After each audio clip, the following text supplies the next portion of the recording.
Kabar tak mengenakan datang dari musisi Ardhito Pramono yang jatuh pingsan saat manggung di Medan pada Sabtu 11 Februari 2023. Kronologi Ardhito Pramono pingsan di panggung ini pun berawal saat dirinya kembali mengangkat mic ingin bernyanyi.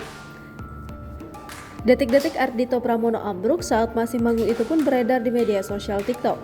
Tampak pelantun lagu Here We Go Again itu sudah kepayahan tak kuasa untuk berdiri melanjutkan performanya bernyanyi.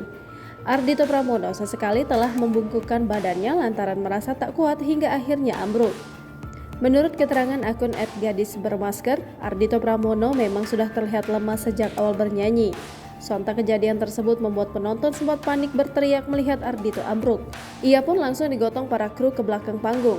Sementara band pengiring tetap melanjutkan memainkan intro lagu Superstar milik Ardhito Pramono. Menanggapi itu, Ardhito pun langsung buka suara melalui Instagram story-nya pada Minggu 12 Februari 2023. Ardhito menyampaikan permintaan maaf kepada para penggemarnya atas kejadian semalam. Lebih lanjut, Ardhito mengungkapkan penyebab dirinya tumbang di panggung itu lantaran kelelahan. Bahkan ia baru menyadari jika dirinya mengidap penyakit MAH akut. Ayah satu anak ini pun lantas memberikan pesan kepada warganet agar menjaga kesehatan.